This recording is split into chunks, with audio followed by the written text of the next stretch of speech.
സ്വർണ്ണക്കൊള്ളയുമായി ബന്ധപ്പെട്ട് സഭയിൽ ഉയർന്നുവന്ന ഗൗരവകരമായ ചോദ്യങ്ങളിൽ നിന്ന് ശ്രദ്ധ തിരിക്കാൻ ആരോഗ്യവകുപ്പ് മന്ത്രി വീണ ജോർജ് നടത്തിയ നീക്കം സഭയെ അക്ഷരാർത്ഥത്തിൽ യുദ്ധക്കളമാക്കി മാറ്റി.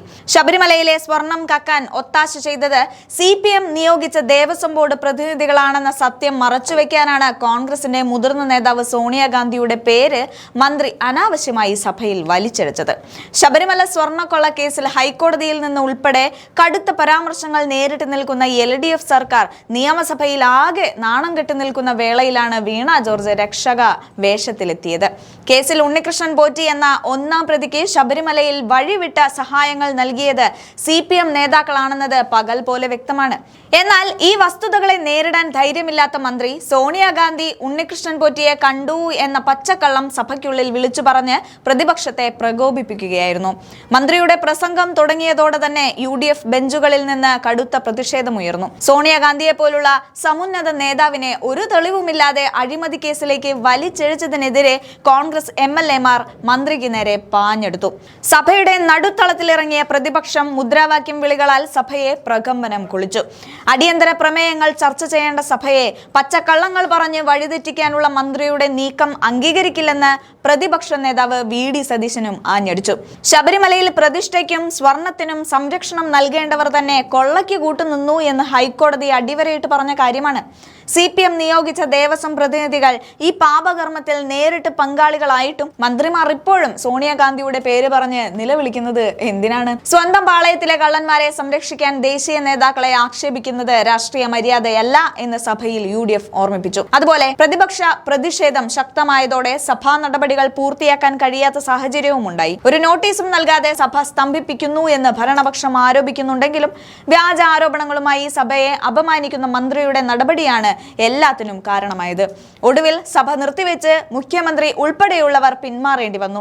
വിയർത്തു നിൽക്കുന്ന സർക്കാരിനെ സംരക്ഷിക്കാൻ വീണ ജോർജ് നടത്തിയ ഈ നാടകമൊടുവിൽ തിരിച്ചടിച്ചത് ഭരണപക്ഷത്തിന് തന്നെയാണ്. ശബരിമലയുടെ വിശുദ്ധി തകർത്ത സ്വർണ്ണക്കൊള്ളക്കാരെയും അവർക്ക് കൂട്ടുനിൽക്കുന്ന ഈ സർക്കാരിനെയും ജനങ്ങൾക്ക് മുന്നിൽ തുറന്നു കാട്ടുന്നതുവരെ കോൺഗ്രസിന്റെ പോരാട്ടം തുടരും. സഭയ്ക്കുള്ളിൽ സോണിയാഗാന്ധിയെ അധിക്ഷേപിച്ച മന്ത്രി വീണ ജോർജ് കേരളത്തിലെ ജനങ്ങളോട് മറുപടി പറയേണ്ടി വരും.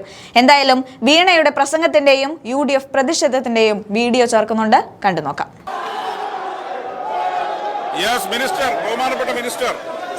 കേരളത്തിലെ സാധാരണക്കാരനായ ഒരു കോൺഗ്രസ് പ്രവർത്തകന് മുന്നിൽ സോണിയാഗാന്ധിയുടെ വസതിയുടെ ഗേറ്റ് തുറക്കപ്പെടുമോ സർ?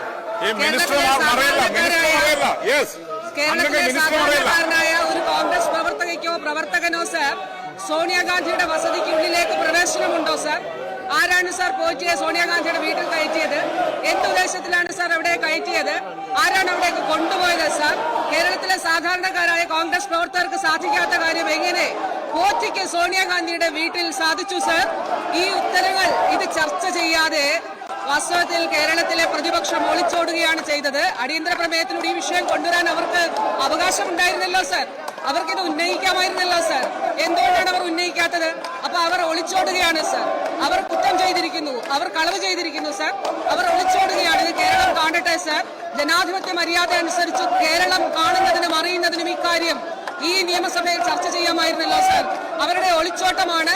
ധൈര്യമുണ്ടെങ്കിൽ കേരള നിയമസഭയിൽ ഇത് ചർച്ച ചെയ്യുന്നതിന് വേണ്ടിയിട്ടുള്ള അവരുടെ അവകാശത്തെ ഉപയോഗിച്ചുകൊണ്ട് ഇത് ചർച്ച ചെയ്യുന്നതിന് വേണ്ടി അവസരം തേടുകയാണ് സാർ ചെയ്യേണ്ടത്.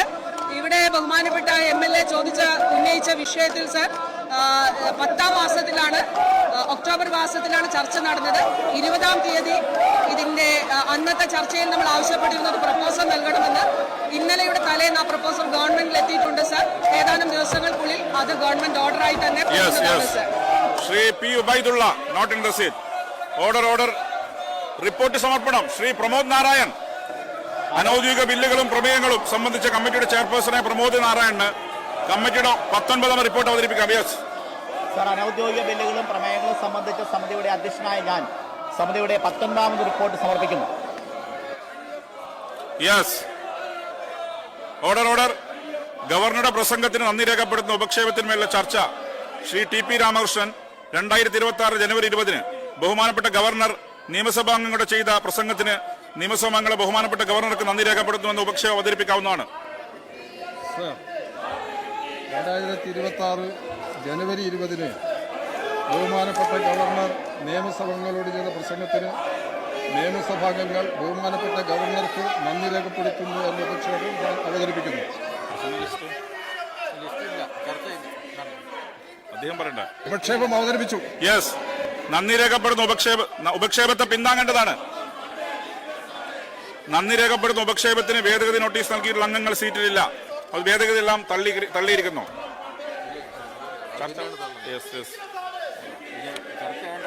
ചർച്ച ബഹുമാനപ്പെട്ട സംസാരിച്ചു. യെസ്, അങ്ങ് ടി പി രാമകൃഷ്ണൻ അങ്ങ്. സർ, ഗവർണർ എന്ന പദവി ഭരണഘടനാനുസൃതമാണ്. ഗവർണറുടെ നയപ്രഖ്യാപനത്തിന്റെ ഭാഗമായി ഗവർണർ നടത്തേണ്ടുന്ന പ്രസംഗം മന്ത്രിസഭാ തീരുമാനത്തിന്റെ അടിസ്ഥാനത്തിലുള്ളതാണ്.